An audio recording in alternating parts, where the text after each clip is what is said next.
Okay so hello everyone, welcome to audition star classes. तो मेरा नाम है यार आदर्श पटेल और इस डिसेंट स्टार के चैनल पे हमने एक सीरीज स्टार्ट किया हुआ है जिसका नाम है एनसीईआरटी डिकोडर वर्जन 2.2। और इसमें हम क्लास 12th एनसीईआरटी के अंदर घुस करके एकदम तबाही मचा दिए हैं यार। तो जो बच्चे हमारे साथ शुरू से जुड़े हुए हैं उनको पता है कि एनसीईआरटी डिकोडर वर्जन 2.2 के सीरीज में क्या पढ़ाया जा रहा है, क्या खास बात है इस एनसीईआरटी डिकोडर वर्जन 2.2 के अंदर में। हम ऐसा मान सकते हैं कि इस बार नीट के अंदर में एनसीईआरटी डिकोडर वर्जन 2.0 के बाहर एक सिंगल क्वेश्चन भी नहीं जाएगा। जो भी आएगा नीट का पेपर, हम ऐसा उम्मीद करते हैं कि इसी एनसीईआरटी डिकोडर वर्जन 2.0 के स्लाइड से आएगा, सीरीज से ही आएगा।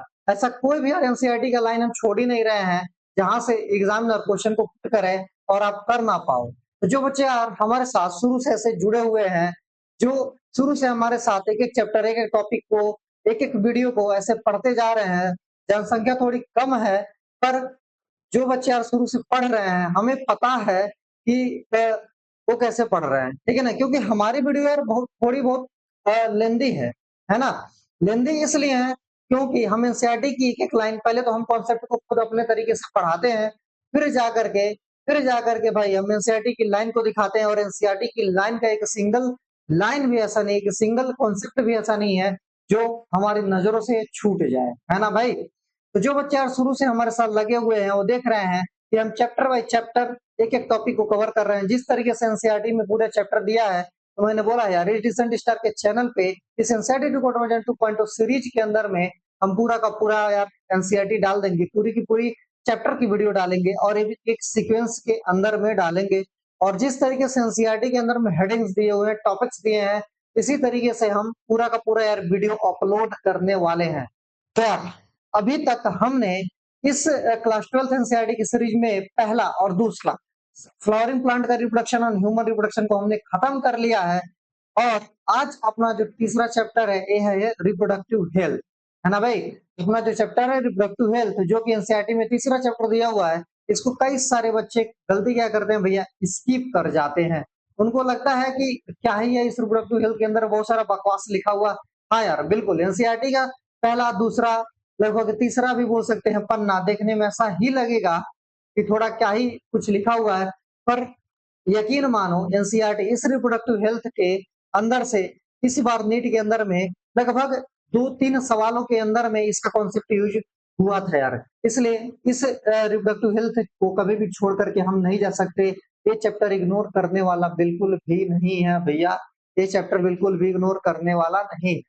तो देखिए यार इस बार के बोर्ड और नीट के अंदर में क्या बोला, इस बार के बोर्ड और नीट के अंदर में भैया जो क्वेश्चन आएंगे वो यहीं से आएंगे। ऐसा कोई कॉन्सेप्ट भी नहीं होगा, ऐसा कोई क्वेश्चन नहीं होगा कि जो इस एनसीईआरटी वर्जन 2.0 के सीरीज से मिले ना। तो चलिए भाई, बिना समय को बर्बाद किए, अभी तक थोड़ा मैंने पहला लेक्चर था इस चैप्टर, इसलिए मैंने थोड़ा बातें किया।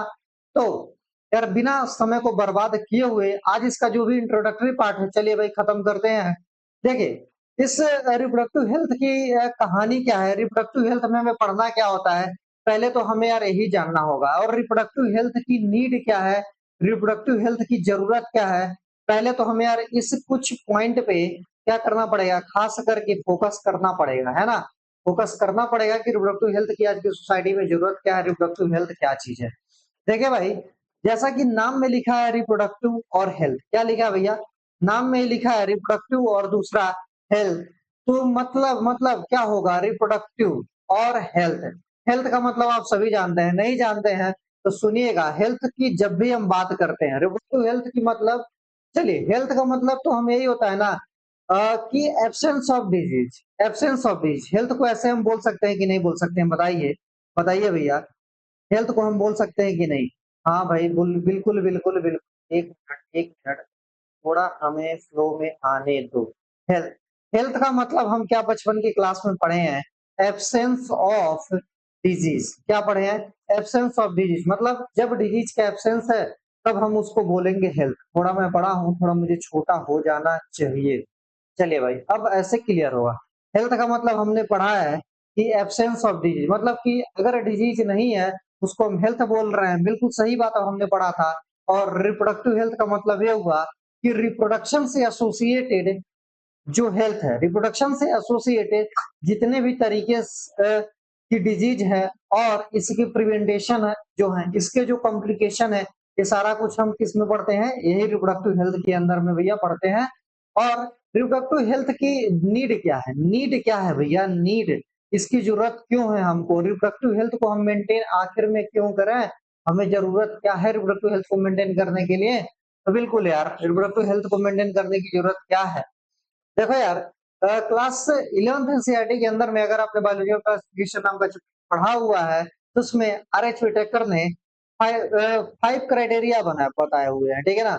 मतलब सेल से इवॉल्व होता है, जैसे जो हमारी बॉडी है, हमें भगवान ने धरती पे क्या करने के लिए भेजा है। तो अगर हम रिप्रोडक्शन की आइडिया से थोड़ा सोचें, तो हमें थोड़ा पता लगेगा कि हमें अपने ही जैसा एक नया स्पीसीज को क्रिएट करना चाहिए। सही बात है क्या? हमें क्या करना है, हम चाहते हैं कि हमें एक अपने ही जैसा स्पीसीज को क्रिएट करना है, ताकि इस नेचर की स्टेबिलिटी बढ़ी रहे और ह्यूमन रेस जो है कंटिन्यू होता रहे। पर क्या होगा कि अगर जो रिप्रोडक्शन करके ही हम नया स्पीसीज बनाएंगे और ये जो रिप्रोडक्टिव सिस्टम ही खराब हो गया, जिस सिस्टम से नई स्पीसीज यार बनने वाली है, अगर वो सिस्टम ही करप्ट हो जा रहा है, अगर वो सिस्टम ही खराब हो जा रहा है, तो सोचो कोई बंदा कैसे रिप्रोडक्शन करेगा, कोई स्पीसीज कैसे रिप्रोडक्शन करेगा। अगर रिप्रोडक्शन नहीं करेगा तो अपने रेस को कैसे मेंटेन करेगा, अपनी कंटिन्यूटी ऑफ स्पीसीज को भैया मेंटेन कैसे करेगा। जी हाँ, बिल्कुल भी मेंटेन नहीं कर पाएगा। इसीलिए रिप्रोडक्टिव हेल्थ एक बहुत ही ज्यादा इंपॉर्टेंट एस्पेक्ट है। समझ में आया क्या?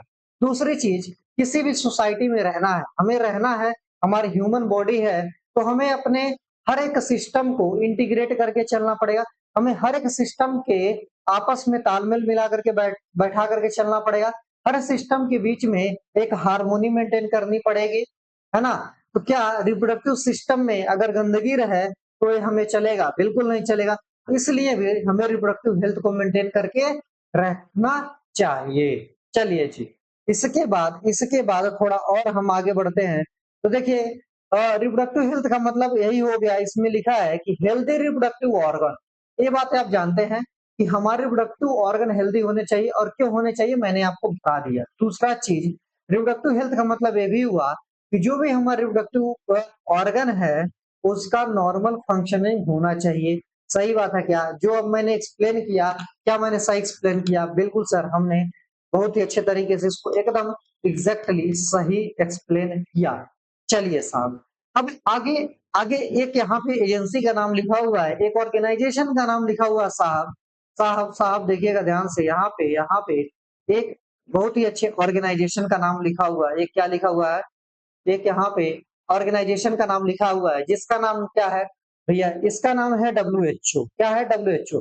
WHO का मतलब आप क्या समझते हैं? World Health Organization. अरे सही लिखा क्या मैंने? बिल्कुल यार, सही लिखा। तो WHO का मतलब हो गया वर्ल्ड हेल्थ ऑर्गेनाइजेशन। मतलब एक ऐसा ऑर्गेनाइजेशन है जो पूरे विश्व भर में, ठीक है ना, हेल्थ का जो रेगुलेटरी सिस्टम है यही मेंटेन करता है।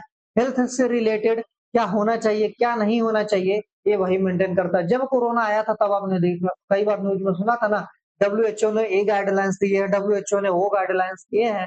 तो सारा हेल्थ से रिलेटेड क्या रूल्स होने चाहिए, क्या गाइडलाइंस आने चाहिए, क्या चीजें करनी चाहिए हेल्थ के सुधार में, पूरे विश्व के अंदर में एक कॉमन पैनल है जिसको बोलते हैं वर्ल्ड हेल्थ ऑर्गेनाइजेशन। आप नाम ही देख रहे हैं, वर्ल्ड लिखा हुआ है, मतलब ये पूरे विश्व स्तरीय पे रेगुलेट करते हैं। पूरे विश्व स्तर के मेडिकल इंफ्रास्ट्रक्चर को यही रेगुलेट करते हैं। तो इस WHO ने क्या बोला, इस WHO ने यार हेल्थ को डिफाइन किया है। क्या किया है? इस WHO ने हेल्थ का डिफिनीशन दिया है। क्या डिफिनीशन दिया है? Health is a state of, चलो मैं पहले जो एक बचपन में आपने पढ़ा है ना उसको मैं लिखता हूँ। Health is a state of complete wellbeing. Health is a state of जिसमें person, health is a state of physical, mental, sorry mental तो मेरा गलती हो गया, चलो मैं मिटा देता हूँ। Health is a state of complete physical, mental, और तीसरा सोशल वेलबींग। सोशल वेलबींग मतलब क्या बोलता है WHO बोलता है कि हेल्दी किसको बोलेंगे? हेल्दी उसको बोलेंगे जो फिजिकली भी सही हो। फिजिकली भी सही बोले तो फिजिकली भी सही बोले तो भाई तो हेल्दी, थोड़ा देखने में आटा काटा लगे, ठीक है ना, यानी कि ये तो फिजिकली मारा मारा लिख रहा है, ठीक है ना, हमारे जैसे तो ऐसा नहीं होना चाहिए, थोड़ा फिजिकली आदमी को फिट होना चाहिए, ठीक है ना। दूसरा चीज साहब, आदमी अगर फिजिकली फिट है, मतलब ये नहीं कि कहीं हाथ टूटा है, पैर टूट जा रहा, बार बार हड्डियां बहुत कमजोर है, ऐसा नहीं होना चाहिए। दूसरा चीज क्या बोले साहब, मेंटल मेंटल फिजिकल मेंटल और सोशल वेलबींग, तो मतलब मेंटली भी अच्छा होना चाहिए। मेंटली अच्छा बोले तो उसके जो सेंट्रल नर्वस सिस्टम अच्छे तरीके से काम करने चाहिए, ये नहीं कि कहीं पी करके हम गिर जा रहे हैं, कहीं गिरे पड़े हैं यार, ठीक है ना, ऐसा बिल्कुल भी नहीं होना चाहिए, ठीक। चलिए साहब, तो आदमी को मेंटली भी हेल्दी होना चाहिए, सही बात है, अरे पागल थोड़ी ना अच्छा आदमी माना जाता है, ठीक है ना। चलिए साहब, तीसरा क्या है, सोशल सोशल विंग वेलबिंग का जरूरी क्यों है, तो देखो सोशल वेलबिंग इसलिए जरूरी है। सोशल वेलबिंग का मतलब क्या होता है, सोशल वेलबिंग का मतलब ऐसे होता है कि आप जिस सोसाइटी के अंदर में रह रहे हैं, आप सोसाइटी के लोगों से क्या करें, इंटरेक्ट करें, आपकी अच्छी बॉन्डिंग हो, लोग आपको अच्छा बोले, आप एक चरित्रवान पुरुष हो, क्योंकि आज के डेट में, क्या बोला भैया, आज के डेट में आप देख रहे हो रेप के केसेस, क्या देख रहे हो साहब, आज के डेट में आप बहुत ही भली भांति परिचित हो रेप के केसेस से।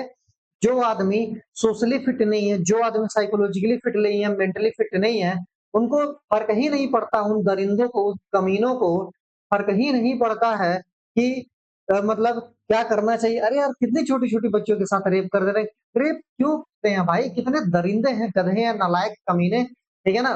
तो इस तरीके से आदमी, उनको फर्क ही नहीं पड़ता सोसाइटी में क्या है, उनकी सोसाइटी में इज्जत होगी कि नहीं। इसीलिए आदमी को फिजिकली, मेंटली और सोशली तीनों तरीके से फिट होना चाहिए। पर इस हेल्थ, ये चीज यार आपको हेल्थ वाला जो चैप्टर है क्लास 12 में, हेल्थ एंड डिजीज, वहां पे डिफिनेशन पढ़ोगे, पर यहाँ पे इस रिप्रोडक्टिव हेल्थ के अंदर में पूरे एस्पेक्ट को कवर किया है डब्ल्यूएचओ के डिफिनेशन के अंदर में। पर एक्चुअल एक्चुअल डब्ल्यूएचओ ने जो डेफिनेशन दिया साहब, वो इन तीन पैरामीटर को मेन रखा हुआ है, बाकी इसको भी कंसीडर करा जाना चाहिए, और डब्ल्यूएचओ इसको मानता भी है, ऐसा नहीं है कि नहीं मानता है, ठीक है ना। जैसे कि फिजिकली भी फिट होना चाहिए साहब, बिल्कुल, मेंटली भी फिट होना चाहिए, और सोशली तो फिट होना ही चाहिए, सबसे ज्यादा जरूरी है, सोशली तो फिट होना चाहिए। सोसाइटी में हमें एक चरित्रवान पुरुष की तरीके से होना चाहिए, बिहेवियरल अच्छा होना चाहिए, ये नहीं कि मतलब उसका बिहेवियर ही किसी तरीके से, ठीक है ना। इमोशनली देखो, आदमी का इंटेलिजेंट होना ही बस एक जरूरी नहीं होता। देखो भैया, जब हम नीट का एग्जाम देने जा रहे होते ना, तो देखो एक चीज तो होता है आईक्यू, आईक्यू, ठीक है ना, हमारा इंटेलिजेंट क्वोशिएंट क्या है, और दूसरा दूसरा साहब होता है ईक्यू, दूसरा होता है ईक्यू, इमोशनल क्वोशिएंट क्या होना चाहिए। तो क्या लगता है, आईक्यू और ईक्यू में से कौन ज्यादा होना चाहिए एग्जाम को क्रैक करने के लिए।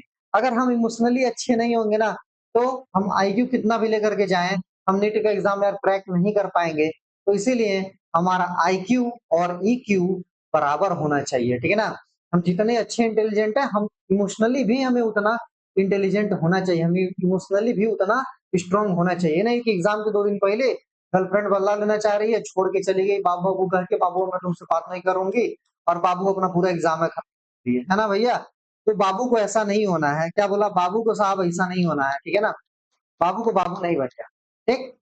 तो ये सब चीजें यार होना चाहिए आदमी एक हेल्दी सोसाइटी में रहने के लिए। चलिए साहब, अब थोड़ा सा हम मूव कर जाते हैं इस पे, फैमिली प्लानिंग। अगला टॉपिक जो है हमारा है फैमिली प्लानिंग। देखो यार, होता क्या है, अगर देखो हम इस टाइम पर रिप्रोडक्टिव हेल्दी है कि नहीं है, बिल्कुल सर, हम रिप्रोडक्टिव हेल्दी है, ठीक। अगर रिप्रोडक्टिव हेल्दी है आदमी, क्या रिप्रोडक्शन करेगा, बिल्कुल सर, रिप्रोडक्शन तो करेगा ही करेगा, क्योंकि उसको अपनी स्पीसीज को आगे कंटिन्यू करना, अपने रेस को आगे बढ़ाना है, अपने वंश को यार आगे बढ़ाना है, बिल्कुल। तो अगर आदमी रिप्रोडक्शन करेगा, तो अब देखते हैं सोसाइटी के अंदर में किसी किसी के घर 8 बच्चे हैं, 9 बच्चे हैं, 10 बच्चे हैं, सोमू चोमू होमू होमू टोनू, पता नहीं क्या क्या नाम है, ठीक है ना। तो इस तरीके से ऐसा भी नहीं होना चाहिए, ठीक है ना। गधा बैल बकरियों और इंसानों के अंदर में थोड़ा सा डिफरेंस रखना चाहिए यार सोसाइटी, ठीक है ना। कुछ लोगों को थोड़ा सा डिफरेंस रखना चाहिए, ठीक है ना। हमें ये नहीं भूलना चाहिए कि हम गधा बैल बिल्ली नहीं है, ठीक है ना, गधा बैल बकरी नहीं है कि 10 बच्चा पैदा कर दे जा रहे हैं कि घर में 10 बच्चे हैं। इससे फर्क ही नहीं पड़ता है कि बच्चा कहाँ से खाएगा, क्या रोड बनानी पड़ेगी, अरे भैया हॉस्पिटल बनानी पड़ेगी, पढ़ाई कहाँ से करेगा, उसका पेट कैसे चलेगा, कहाँ रहेगा, कितने जंगल कटेंगे तब जाके घर बनेगा, ठीक है ना। इसीलिए थोड़ा ठीक है भैया, रिप्रोडक्टिव हेल्दी है, हमें अपनी स्पीसीज को मेंटेन करना है, हमने रेस को सर्वाइव करना है, पर हमें फैमिली प्लानिंग को नहीं भूलना है, ठीक है ना। हमें फैमिली प्लानिंग को ध्यान में रख करके ही रिप्रोडक्शन करना चाहिए, ठीक है ना। तो देखो यार, फैमिली प्लानिंग में क्या बोला गया, फैमिली प्लानिंग को गवर्नमेंट ने, इंडिया गवर्नमेंट में इनिशिएट, और सबसे पहले इन इंडिया, सबसे पहले firstly in firstly initiated, firstly initiated in India, जो इंडिया है ना अपना, जो भारत देश है अपना, ये महान देश है। क्यों महान देश है?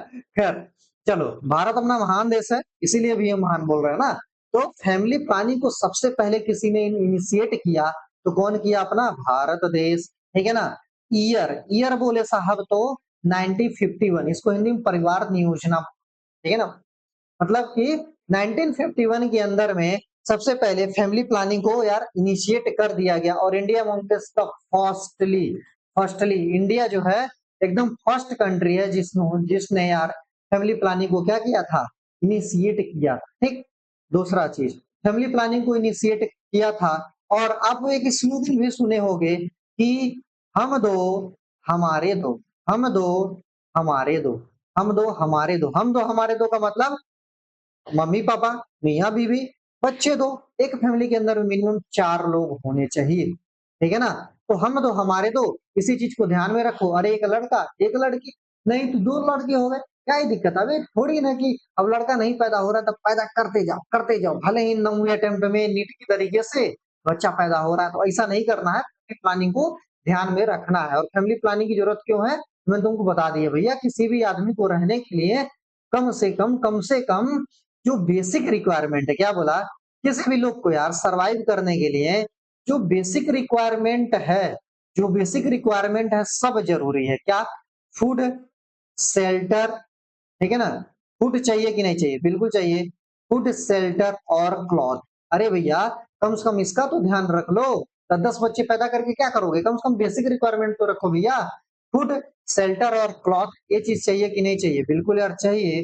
तो ये चीज को ध्यान में रखना पड़ेगा। देखो, फूड चाहिए, शेल्टर चाहिए और क्लॉथ चाहिए। बोले तो कपड़ा रोटी मकान, क्या बोले साहब? कपड़ा नहीं, कपड़ा रोटी मकान। तो कम से कम कपड़ा रोटी मकान का तो ख्याल रखो भैया। चलिए साहब, उम्मीद है ये चीजें तुमको क्लियर हो गया होगा। अच्छा यार, वर्ल्ड हेल्थ डे कब मनाया जाता है? अगर मान लो पूछ लेता है, नीट का जैसे दिमाग खराब चल रहा है, तो इसी बेसिस पे मैं बोल देता हूँ, वर्ल्ड हेल्थ डे कब मनाया जाता है?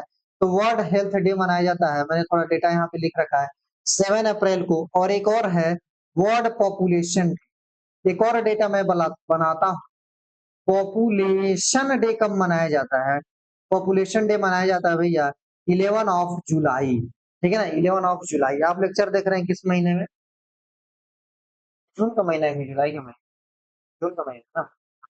तो 11 जुलाई को ये वर्ल्ड पॉपुलेशन डे भी मनाया जाता है, और वर्ल्ड हेल्थ डे मनाया जाता है भैया 7 अप्रैल के अंदर में। चलिए भाई,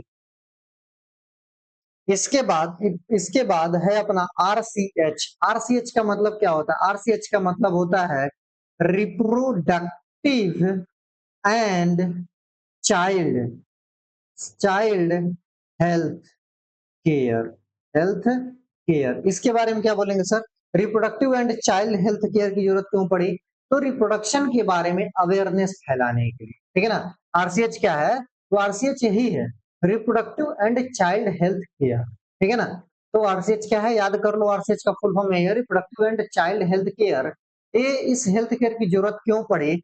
इस हेल्थ केयर की जरूरत इसलिए पड़ी, रिप्रोडक्टिव रिप्रोडक्टिव अवेयरनेस फैलाने के लिए, रिप्रोडक्टिव अवेयरनेस फैलाने के लिए, और रिप्रोडक्ट मतलब कि चाइल्ड हेल्थ केयर, जो अपना जो चाइल्ड हेल्थ केयर है, जो अपना चाइल्ड हेल्थ केयर है, इसको इम्प्रूव करने के लिए भी इस आरसीएच की जरूरत पड़ी।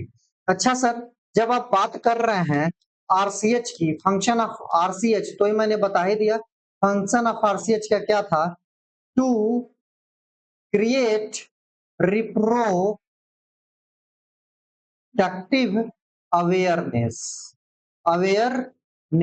रिप्रोडक्टिव अवेयरनेस को बढ़ावा देने के लिए क्या किया गया था, आरसीएच को इनिशिएट किया गया था, और to to provide best medical facilities या फिर इंफ्रास्ट्रक्चर, मतलब कि एक अच्छा मेडिकल इंफ्रास्ट्रक्चर को प्रमोट करने के लिए भी reproductive and child health care को इनिशिएट किया गया था, शुरू किया गया था, ठीक है ना। जैसे बोला ना, टू क्रिएट रिप्रोडक्टिव अवेयरनेस, यहाँ पे देखो मैंने लिखा है टू क्रिएट रिप्रोडक्टिव अवेयरनेस। इसको ध्यान से एक बार समझे क्या, कि इसका मतलब क्या हुआ साहब, कि टू क्रिएट रिप्रोडक्टिव अवेयरनेस हम कैसे प्रोवाइड करते थे, तो ध्यान से सुनना जरा, ध्यान से सुनना। रिप्रोडक्टिव अवेयरनेस ऐसे प्रोवाइड करते हैं, जैसे हम बचपन कह रहे हैं कि जो बच्चों का कॉलेज स्कूल्स हैं और जो कॉलेजेस, ठीक है ना, इस स्कूल और कॉलेज के अंदर में सेक्स एजुकेशन स्टार्ट क्या करें, इस स्कूल और कॉलेज के अंदर में क्या स्टार्ट कर दें, सेक्स एजुकेशन स्टार्ट कर दें। देखो भाई, मैं जो भी लाइन बोलता हूँ डिसेंट स्टार पे, तुम्हें पता है ना, ये सब एनसीईआरटी की लाइन ही होती है, ठीक है ना। इसीलिए वीडियो को बिल्कुल भी मत स्किप करो, जो भी चीजें पढ़ाई जा रही है उसको ध्यान से सुनो यार, ठीक है ना। क्या पता जो मैं बोल रहा हूँ उसके एक लाइन से तुम्हारा एक स्टेटमेंट टाइप क्वेश्चन बन जाए, और इसी तरीके से होता भी है, ठीक है ना।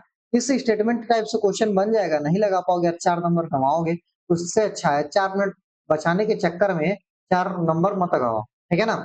तो सेक्स एजुकेशन को लागू करना चाहिए।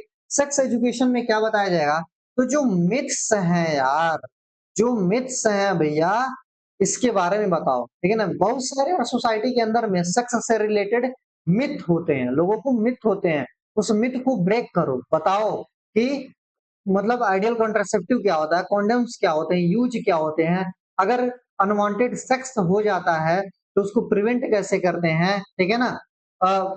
मतलब हर एक की चीज के आइडियल कॉन्ट्रासेप्टिव क्या होता है, मालाडी क्या है, सहेली क्या है, इसको यूज कैसे करना चाहिए, कैसे नहीं करना चाहिए, ठीक है ना।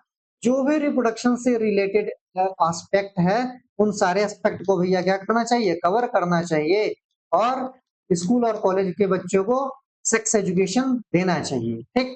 क्या ये सब दिया जाता है हमारे इंडिया के अंदर में, और उसको कौन देता है, तो यहाँ पे कुछ एजेंसीज की रोल आ जाते हैं, क्या आते हैं, यहाँ पे कुछ यार अपने इंडिया के अंदर में एजेंसी है, जैसे कि देखो अपने पास गवर्नमेंट एजेंसी भी है, तो नॉन गवर्नमेंट एजेंसी है, नॉन जीओबीटी का मतलब नॉन गवर्नमेंट, ठीक है ना। गवर्नमेंट एजेंसी, नॉन गवर्नमेंट बोले तो प्राइवेट, ठीक है ना। देखो भैया यहाँ पे क्या है, गवर्नमेंट एजेंसी और प्राइवेट एजेंसी दोनों मिलजुल करके, दोनों मिलजुल करके क्या करती हैं, सेक्स से रिलेटेड अवेयरनेस फैलाती हैं, ठीक है ना। सेक्स रिलेटेड अवेयरनेस फैलाती हैं, ये कई सारे कैंपेन भी लगाती हैं, ठीक है ना। आपने कई बार देखा होगा कि गांव के अंदर में बहुत सारे कैंपेन चलाते हैं, ठीक है ना। वहां पे अलग अलग चीजों के बारे में हम बताते हैं, जैसे कि हम एजेंसी का नाम लेते हैं, जैसे कि अपनी गवर्नमेंट एजेंसी है, तो गांव में आशा होती है ना, तो ये सेक्स से रिलेटेड घर घर पे जा करके, मतलब गांव में एक ऐसे बना करके कुछ वहां पर क्या देती है, इंफॉर्मेशन देती है, सेक्स से रिलेटेड मिथ और फैक्ट्स को बताती हैं, ठीक है ना। पहला तो ये चीज हो गया। दूसरा चीज नॉन गवर्नमेंट और गवर्नमेंट कैसे और हेल्प करती है, तो गवर्नमेंट या टीवी के माध्यम से हेल्प करती है, ठीक है ना। गवर्नमेंट और प्राइवेट भी यही करता है यार, टीवी के माध्यम से, ठीक है ना। अभी मतलब सोशल मीडिया पे अवेयरनेस फैलाती है, पेपर वगैरह सब पे सारी चीजें इंफॉर्मेशन डालती रहती है, ठीक। नॉन गवर्नमेंट एजेंसी क्या हेल्प रोल करती है, जैसे कि यार पैम्पर्स कंपनी को दे सकते हो, जो स्टेफरी कंपनी, अलग अलग कंपनी है, प्राइवेट कंपनी है, ये भी सेक्स से रिलेटेड कुछ ना कुछ अवेयरनेस फैलाती हैं, ठीक है ना, ताकि रिप्रोडक्टिव हेल्थ को मेंटेन किया जा सके। बहुत सारे जो कंट्रासेप्टिव वाले हैं कंपनी है, जो कंट्रासेप्टिव ओरल कंट्रासेप्टिव बनाती हैं, जो पिल्स बनाती हैं, जो गर्भ निरोधक गोलियां बनाती हैं, ये भी यार लोगों को अवेयरनेस, सेक्स से रिलेटेड कुछ ना कुछ अवेयरनेस फैलाती हैं, ठीक है ना। तो रोल ऑफ गवर्नमेंट मतलब रोल ऑफ एजेंसी में यही होता है कि गवर्नमेंट एजेंसी और प्राइवेट एजेंसी दोनों मिलजुल करके आपस में काम करती हैं और सेक्स से रिलेटेड अवेयरनेस यार इंडिया के अंदर में फैलाती हैं। चलिए साहब, और कैसे फैलाती हैं, तो आप सब जानते हैं आजकल प्रचार प्रसार का जमाना है, एडवर्टाइजमेंट का जमाना है, जो भी दिखता है वो बिकता है, ठीक है ना? ये यही सब कुछ चलता है। तो ये सब चीजें यार चलती रहती हैं, ठीक? तो ये सब चीजें यार चलता रहेगा। चलिए साहब, हम अगला टॉपिक स्टार्ट करते हैं अपना। आज हम कुछ टॉपिक को स्टार्ट करेंगे जो बेसिक बेसिक अपने मतलब इंट्रोडक्टरी पार्ट है, फिर जो कंट्रासेप्टिव पार्ट है अगले लेक्चर के अंदर में अभी कवर करेंगे, ठीक है ना? पीपीटी देखो मत डरो कि हमने ज्यादा पीपीटी लिया हुआ है। चलिए साहब, एक टेक्नोलॉजी है, एक टेक्निक है जिसको हम बोलते हैं एमनियोसिंथेसिस। क्या बोला? एमनियोसिंथेसिस। देखो यार, देखो देखो ध्यान से देखना, ध्यान से। जैसे कि क्या होता है जब बच्चा गर्भ में होता है, माँ के पेट में होता है, तो एक होता है एमनियोटिक सैक, ठीक है ना? ये क्या हो गया? एमनियोटिक, एमनियोटिक सैक, ठीक? इस एमनियोटिक सैक के अंदर में सब पानी पानी भरा रहता है ना साहब? बिल्कुल। और इसी एमनियोटिक सैक के अंदर में ये जो इम्ब्रायो है, क्या है साहब? तो ये जो इम्ब्रायो है ये होता है। सही बात है क्या? बिल्कुल सर, सही बात है। इसी एमनियोटिक सैक के अंदर में ये यहाँ पे भरा रहता है, जिसको हम बोलते हैं एमनियोटिक फ्लूइड। क्या बोलते हैं साहब? इसको बोलते हैं एमनियोटिक फ्लूइड। मतलब एक गुब्बारे जैसा है, थैले जैसा है, जिसको बोलते हैं एमनियोटिक सैक। इस थैले के अंदर में पानी जैसा कुछ लिक्विड जैसा भरा पड़ा है, जिसको बोलते हैं एमनियोटिक फ्लूइड। सही बात है क्या? बिल्कुल सही बात है। इसको बोलते हैं हमें एमनियोटिक फ्लूइड। इसी एमनियोटिक फ्लूइड के अंदर में हमारा बच्चा पल रहा है, बढ़ रहा है, ठीक? चलिए साहब, यहाँ पे इम्ब्रायो है। क्या हम इम्ब्रायो को देख करके, क्या हम इम्ब्रायो से जान सकते हैं क्या कि क्या एक डॉक्टर इम्ब्रायो से जान सकता है क्या, अल्ट्रासाउंड के मेथड से जान सकता है क्या कि ये जो इम्ब्रायो है, या फिर किसी टेक्नोलॉजी की मदद से क्या जान सकता है क्या कि इस इम्ब्रायो का सेक्स क्या है? इस इम्ब्रायो का सेक्स क्या है, जेंडर जान सकता है क्या? आप सभी जानते हैं, हाँ यार जान सकता है, अल्ट्रासाउंड करके जान सकता है, ठीक है ना? यूएसजी जिसको बोलते हैं, अल्ट्रासोनोग्राफी करके जान सकता है कि इसका सेक्स क्या है, मेल है और फीमेल, ठीक?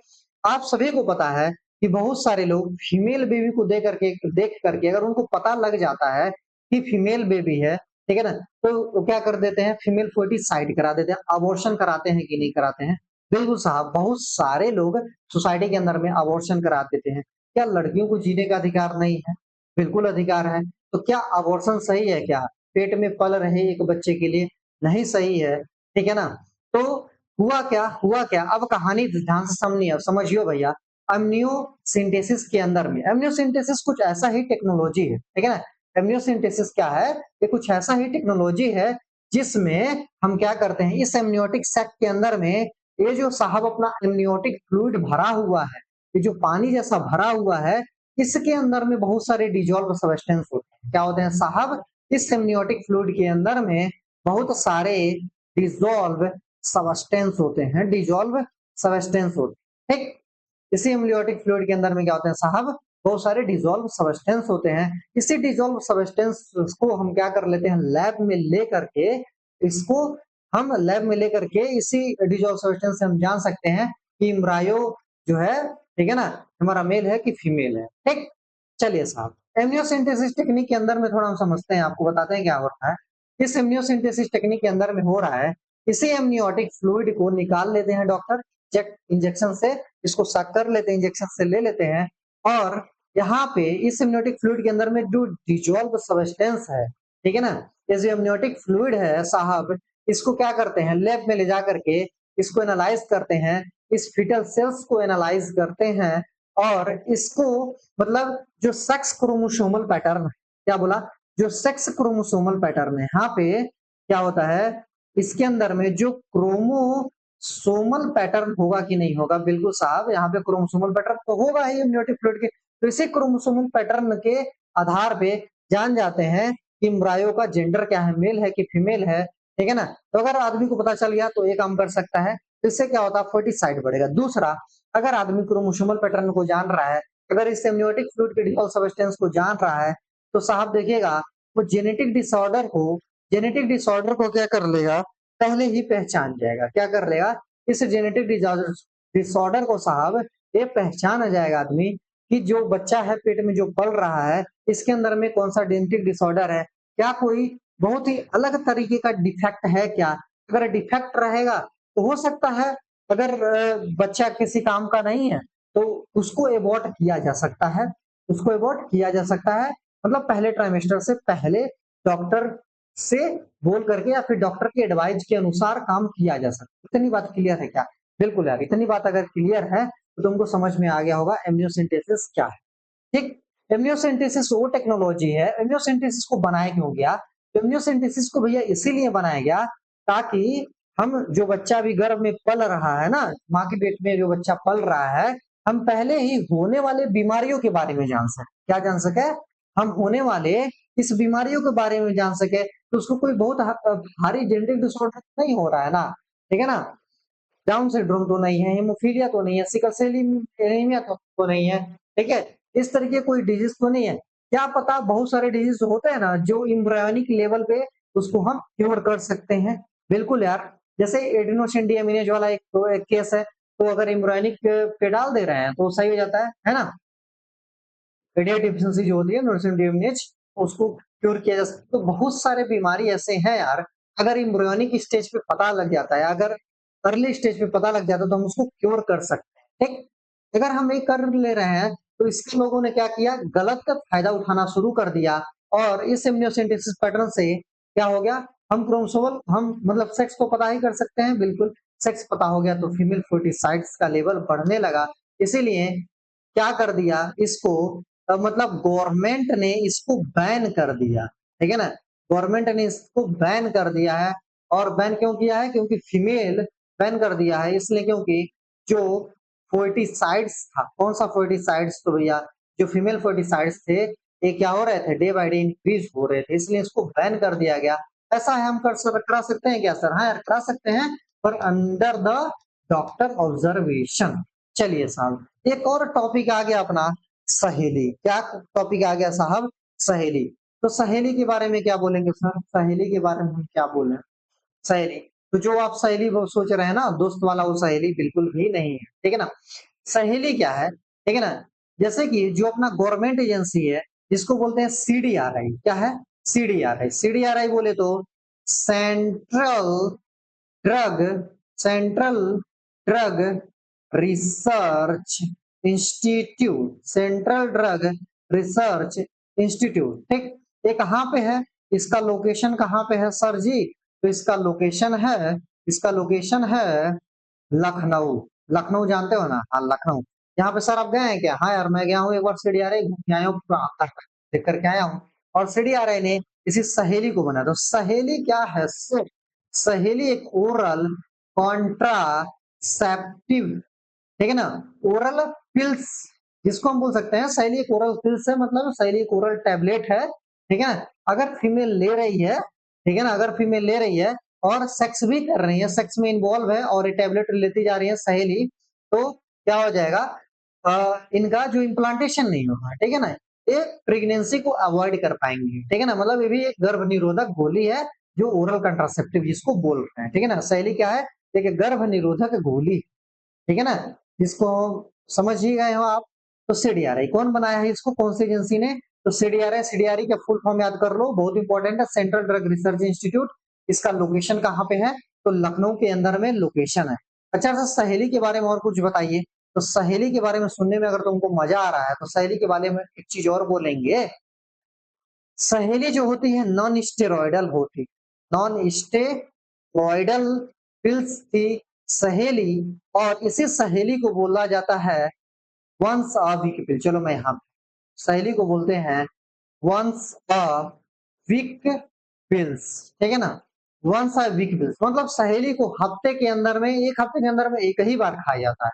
क्या खाया जाता है? इस सहेली को एक हफ्ते के अंदर में एक ही बार खाया जाता है। और दूसरा चीज देखो, नॉन स्टेरॉइडल, ठीक। जब हम बात कर रहे हैं ओरल कंट्रासेप्टिव की, तो एक और ओरल कंट्रासेप्टिव आता है अपने पास, नाम है जिसका मालाडी। क्या नाम है भैया? मालाडी। मालाडी को बोलते हैं डेली पिल्स। मालाडी देखो यार डेली पिल्स है, इसको डेली खाना पड़ेगा, डेली खाना पड़ेगा 21 डेज तक, ठीक। और क्या साहब, और इसके बारे में, ये जो मालाडी है ये स्टेरॉयडल है। अरे बाप रे बाप रे साहब, क्या है मालाडी जो दवा होती है ना, ये इसमें इसके अंदर में स्टेरॉयड होता है। तो सोचो अगर एक फीमेल स्टेरॉयड ले रही है यार, कितना घातक है, कितना नुकसानदायक है स्टेरॉइड। तो माला ऊपर से इसको डेली लेना पड़ रहा है ना, माला डी को क्या करना पड़ेगा, डेली लेना पड़ रहा है। लेकिन सहेली को हफ्ते के अंदर में एक ही बार लेना पड़ेगा। इसके अंदर में स्टेरॉइड है, इसके अंदर में नॉन स्टेरॉइड है, इसके अंदर में देखो नॉन स्टेरॉइड है। तो सहेली और मालाडी में से अगर तुमको डिफ्रेंशिएट करने के लिए आ गया कि बताइए भैया सहेली और मालाडी दोनों में से कौन सा ज्यादा अच्छा मेडिसिन है, तो क्या बोलोगे, सहेली इज बेस्ट। क्या बोलेंगे, सहेली इज बेस्ट। सहेली इज बेस्ट। कहाँ गया भैया, कहाँ गया भैया, कहाँ गया अजय भैया। देखिए तो बोलेंगे सहेली इज बेस्ट ओवर मालाडी। मालाडी मतलब मालाडी से अच्छा कौन है, सहेली है। अरे समझ में आया क्या, समझ में आया क्या साहब, समझ में आया क्या। तो मतलब कि मालाडी से अच्छा क्या साहब, सहेली ही है मालाडी से ज्यादा अच्छा। ठीक, और उम्मीद है तुम्हें समझ में आ गया होगा कि मालाडी से अच्छा सहेली को क्यों बोले। चलिए साहब अगला टॉपिक शुरू करते हैं, यही अपना लास्ट टॉपिक रहेगा। ठीक, अगला टॉपिक यही है अपना पॉपुलेशन स्टेबलाइजेशन एंड कंट्रोल। क्या है, ये है अपना population stabilization and birth control. आप टॉपिक देख करके समझ ही गए होंगे कि पॉपुलेशन स्टेबलाइजेशन और बर्थ कंट्रोल का मतलब क्या हो। ठीक, देखो भाई किसी भी जियोग्राफी के अंदर में, किसी भी जियोग्राफी के अंदर में जो बेसिक रिक्वायरमेंट वही है फूड, शेल्टर और क्लॉथ। कपड़ा रोटी मकान सबको चाहिए कि नहीं चाहिए, सबको अगर कपड़ा रोटी मकान चाहिए तो अगर जनसंख्या बराबर होगी, ज्योग्राफी के हिसाब से होगी, ठीक है ना, तभी तो सबको बेसिक रिक्वायरमेंट जो है फुल हो पाएगा, फुलफिल हो पाएगा ना। बिल्कुल यार, तभी बेसिक रिक्वायरमेंट एक ह्यूमन की फुलफिल हो पाएगी। इसीलिए बर्थ को कंट्रोल करके रखना चाहिए, ठीक है ना। अगर बर्थ को कंट्रोल करके नहीं चलेंगे तो नेचर, हम क्लासिकल साइकोलॉजी में ही बताएंगे कि नेचर यार क्या क्या तरीके अपनाती हैं। अगर तुम यार अपना नंबर नहीं मेंटेन करके रखोगे ना तो कुछ न कुछ तबाही आएगा, कुछ लोग साफ हो जाएंगे और फिर जो है मेंटेन हो जाता है। ऐसा कुछ नेचर यार करता है, जैसे फ्लड आ गया, कभी लैंडस्लाइड आ गया, कोविड जैसे महामारी आ गया, बहुत सारे लोग मर गए, जनसंख्या कंट्रोल हो गई, ठीक है ना। इसीलिए नेचर की कैरिंग कैपेसिटी से बाहर मत जाओ, ठीक है ना, नेचर के हिसाब से रहो, नेचर से ज्यादा मत बनो, नेचर ही भगवान है। ठीक, तो देखो इसीलिए पॉपुलेशन का स्टेबलाइजेशन भी जरूरी है। अगर मैं आपको वर्ल्ड पॉपुलेशन का एक आंकड़ा बताऊं जो कि एनसीईआरटी के अंदर में लिखा हुआ है और आपको इसको याद करना पड़ेगा, क्या करना पड़ेगा, इस एनसीईआरटी के डेटा को यार याद करना ही पड़ेगा। तो वर्ल्ड पॉपुलेशन के डेटा को देखो, इंडिया पॉपुलेशन के डेटा को देखो, तुम्हें मजा आ जाए। ठीक, ईयर 1900 के अंदर में यार वर्ल्ड पॉपुलेशन अपनी थी 2 बिलियन। 2 बिलियन समझ रहा है ना भैया, हाँ, तो 2 बिलियन थी कितनी, 1900 के अंदर में इतनी थी। लेकिन देखो आजादी के बाद में यार लोग एकदम खाली हो गए, एकदम दबा के सेक्स किए, दबा के बच्चा पैदा किए, ठीक है ना। अंग्रेज देश गुलामी की जंजीरों से छुटा, दबा के बच्चा पैदा किए, देख रहे हो ना। 2000 बिलियन, सॉरी, इन ईयर 2000 ईयर के अंदर में देखो सीधे 6 बिलियन पहुंचा दिए भाई साहब। 4 बिलियन का इंक्रीमेंट हो गया यार, 4 बिलियन का ईयर हो गया। देखो 1900, 10 साल बाद 2000 हो गया ना।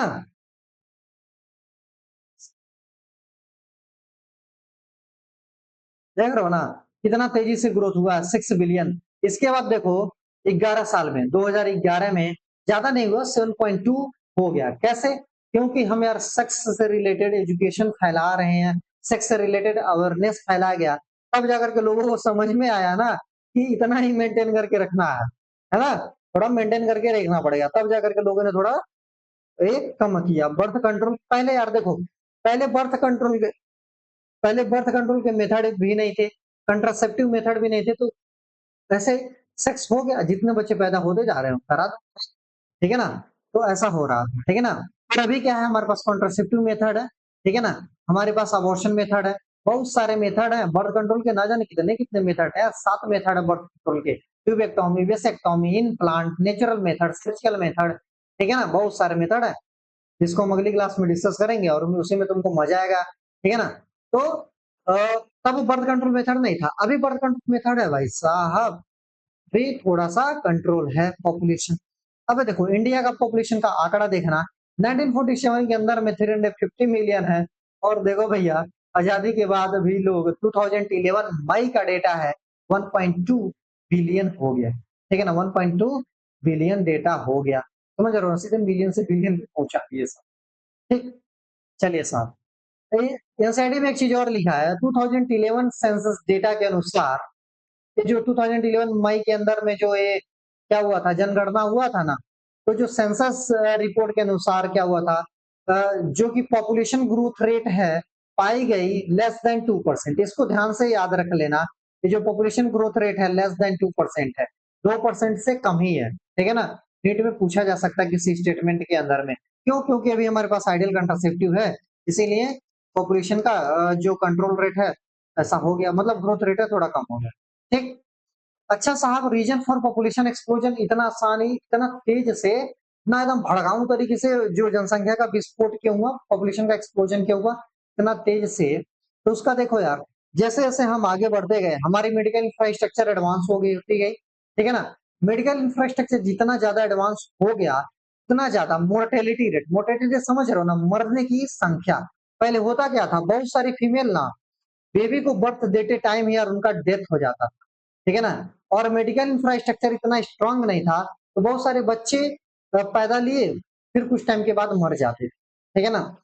तो ये सब हुआ करता था, पर मेडिकल इंफ्रास्ट्रक्चर जैसे ही अपना मेडिकल का जो इंफ्रास्ट्रक्चर है, मेडिकल इंफ्रास्ट्रक्चर और जैसे ही स्ट्रांग हुआ, तो ये सारे चीजें होने लगी, क्या क्या, रिपीड डिक्लाइन इन, तुरंत जो मरने की संख्या है, एमएमआर आईएमआर ये सब कम हो गया। रैपिड डिक्लाइन मतलब इस क्या होगा, एमएमआर कम होगा, आईएमआर, एमएमआर बोले तो मैटरनल, क्या बोले थे बेटी यार, maternal mortality, maternal mortality rate इसको बोलते हैं। आईएमआर को बोलते हैं साहब infant, infant mortality rate, infant mortality rate को किसको बोलते हैं, आईएमआर को बोलते हैं। तो बच्चों का मरने का संख्या कम, मम्मी का मरने का संख्या कम। इसके बाद तीसरा क्या है, इंक्रीज इन नंबर और रिप्रोड्यूसिबल, दूसरा चीज समझना, देखो एक तीन तरीके की एज ग्रुप की बात कर रहे हैं, एक तो हो गए चाइल्ड, अभी जो बच्चे जन्मे हैं, दूसरा जो रिप्रोडक्टिव स्टेज में पहुंच गए हैं, जो पोस्ट रिप्रोडक्टिव स्टेज के अंदर में है। तो देखो सबसे ज्यादा बच्चा कौन पैदा कौन करेगा, ये जो रिप्रोडक्टिव स्टेज में है इसका जवानी ज्यादा कूद रहा है, ठीक है ना। तो ये रिप्रोडक्टिव स्टेज वाला खूब ज्यादा बच्चा पैदा करेगा, ठीक। पर हुआ क्या, पर हुआ क्या, जैसे जैसे समय ये आगे बढ़ता गया, जैसे अभी आपने देखा ना पॉपुलेशन ग्रोथ रेट थोड़ा कम हुआ, तो जो रिप्रोडक्टिव ग्रुप के लोग थे ये पोस्ट रिप्रोडक्टिव स्टेज की में शिफ्ट हो गए, अब थोड़ी ना बच्चा पैदा करेंगे भाई, जिंदगी भर थोड़ा ना, इसमें शिफ्ट हो गए। तो इसकी वजह से भी थोड़ा सा जब नॉन रिप्रोड्यूसिबल एज लोगों हुआ ना, तब जाकर के क्या हो गया, तब जाकर के थोड़ा सा पॉपुलेशन एक्सप्लोजन घटा, ठीक। अच्छा, जो जनसंख्या का विस्फोट है इसको हम लोग ओवरकम कैसे कर सकते हैं साहब, तो इस जनसंख्या के विस्फोट को कैसे ओवरकम किया जा सकता है, तो इसको ध्यान से सुनना। तो जनसंख्या के विस्फोट को ऐसे ओवरकम किया जा सकता है, जैसे कंट्रासेप्टिव मेथड आ जाए, बता ही दिया तुमको। और दूसरी, जो वन चाइल्ड नॉर्म्स को अगर लोग अपनाने लगे, वन चाइल्ड नॉर्म्स को लोग अपनाने लगे, तब जाकर के जनसंख्या का कंट्रोल हो सकता है। वन चाइल्ड नॉर्म्स कौन कौन अपना सकता है, जैसे कि जो यंग लोग हैं, जो पढ़े लिखे हैं, हम लोग जैसे, हम लोग वन चाइल्ड नॉर्म्स को अपना, वन चाइल्ड नॉर्म्स का मतलब कि एक ही बच्चा हो, क्या करेगा यार, ज्यादा बच्चा पैदा करेगा, ठीक है ना, एक ही बच्चा रहेगा, अच्छे से पढ़ेगा लिखेगा, ठीक है ना। दूसरा, अर्बन लोग हैं, ठीक है ना, जो अर्बन लोग हैं और जो वर्किंग प्रोफेशनल है, वर्किंग प्रोफेशनल पता तो 10 बच्चा पैदा कर रहे हो तुम, दिल्ली जाना है, दिल्ली एनसीआर के अंदर, ग्रेटर नोएडा के अंदर में काम करने, तो तुम्हारा बिल बैठ जाएगा, ठीक है ना। दूसरा, कुछ लोग गवर्नमेंट का जो स्लोगन है यार, हम तो हमारे, इसको अगर लोग फॉलो करें, इसको लोग फॉलो करें तब भी काम बन जाएगा, हम दो हमारे दो। दूसरा, raising the marriageable age, marriageable age को मतलब शादी करने की एज को बढ़ाओ यार, शादी कब करें, शादी कब करें मास्टर, ए मास्टर शादी कब करें, हंसी आ गई ना, हाँ हाँ शादी कब करें, तो शादी, जो मेल लोग हैं और जो फीमेल लोग हैं, तो देखिए जो फीमेल लोग हैं, पहले आपको पता है ना, पहले बाल विवाह हो जाया करता था, इसको रोकने के लिए बोला गया कम से कम लड़की जब 18 साल की हो जाए तभी विवाह करो, और जो लकड़ा है, लड़का है, लकड़ी है, जो लड़का है वो जब 21 साल का हो जाए तब शादी करो, ठीक है ना। तो लड़का और लड़की की शादी की एज में देखो 3 इयर्स का गैप है, ठीक है ना। जब लड़की 18 साल की हो जाए, लड़का 21 साल का हो जाए, तब जाकर के थोड़ा शादी वादी करो यार, ठीक है ना? ये नहीं कि मुँह उठा के पहुँच गया शादी करने, ठीक है ना? मुँह उठा के क्या करते हो भैया? पहुँच गया शादी करने, जब मन किया तब कह दो शादी करेंगे, ठीक है ना? अपने खाने के लिए पैसा नहीं है, शादी करेंगे, तो ऐसा भी नहीं करना चाहिए। चलिए साहब, अब हम बार-बार बोल रहे हैं कि एक अच्छा कंट्रासेप्टिव क्या होगा? क्या बोल रहे हैं? एक अच्छा कंट्रासेप्टिव क्या होगा? तो इसको हम खैर अगले लेक्चर में कवर कर लेते हैं कि आइडियल कंट्रासेप्टिव क्या होगा, पर एक बार देख लेते हैं। आइडियल कंट्रासेप्टिव कौन से होते हैं, ठीक है ना? जो यूजर फ्रेंडली, ठीक है ना? जो यूजर फ्रेंडली है उसको सबको यूज किया जा कर सके, ऐसा नहीं है कि कुछ लोग यूज कर पा रहे हैं, कुछ लोग यूज नहीं कर पा रहे हैं। इजीली अवेलेबल हर जगह यार मिल जाए, ठीक है ना? तभी ना कोई यूज करेगा, इफेक्टिव हो, असरदार हो, जो कंट्रासेप्टिव मेथड यूज करे। पता चला कि कोई गर्भ निरोधक गोली खाए, गर्भ निरोधक कर ही नहीं रहा है, ताकत बढ़ा रहा है, ठीक है ना? तो ऐसा भी नहीं होना चाहिए। रिवर्सिबल, इसकी मतलब रिवर्सिबल हो, ठीक है ना? रिवर्सिबल मतलब कई बार यूज किया जा सके, ठीक? दूसरा, नो और लिस्ट साइड इफेक्ट, या तो इसका साइड इफेक्ट हो ना, या फिर हो तो बहुत कम हो, जैसे कि सहेली बहुत ही मिनिमम साइड इफेक्ट है, ठीक? No interfere during the sexual drive. एक अच्छा आइडियल कंट्रासेप्टिव वो भी होता है जैसे कि कोई सेक्स कर रहा है, सेक्स को एंजॉय कर रहा है, लेकिन सेक्सुअल ड्राइव के अंदर में जो कंट्रासेप्टिव है ये क्या कर रहा है, इंटरफियरेंस कॉज कर रहा है, ये सेक्सुअल ड्राइव को अल्टीमेट गोल तक पहुंचा ही नहीं रहा है, तो वो भी आइडियल कंट्रासेप्टिव नहीं माना जाएगा, एक अच्छा कंट्रासेप्टिव नहीं माना जाएगा। जो सेक्सुअल ड्राइव के अंदर में इंटरफियरेंस कॉज कर रहा है उसको भी आइडियल कंट्रासेप्टिव नहीं मानेंगे। जो कंफर्टेबल नहीं कर रहा है तो उसको भी आइडियल कंट्रासेप्टिव नहीं मानेंगे। अरे उम्मीद है आपको क्लियर हो गया होगा, ये चीजें क्लियर हो गई होंगी। चलिए साहब, एक बार हम एनसीईआरटी के डेटा पे नजर डाल देते हैं कि एनसीईआरटी अपनी जो प्यारी प्यारी एनसीईआरटी है, जो अपनी प्यारी प्यारी एनसीईआरटी है, ये आपको कहीं बेवकूफ तो नहीं बना रही है और हमको। तो देखो यार, लगभग मैंने सारे टॉपिक को क्या कर दिया भैया, मैंने कर दिया सारे टॉपिक को ऑलमोस्ट कवर कर लिया। तो यहाँ तक मैंने पूरा का पूरा ये सब कुछ पढ़ा दिया है, ठीक है ना?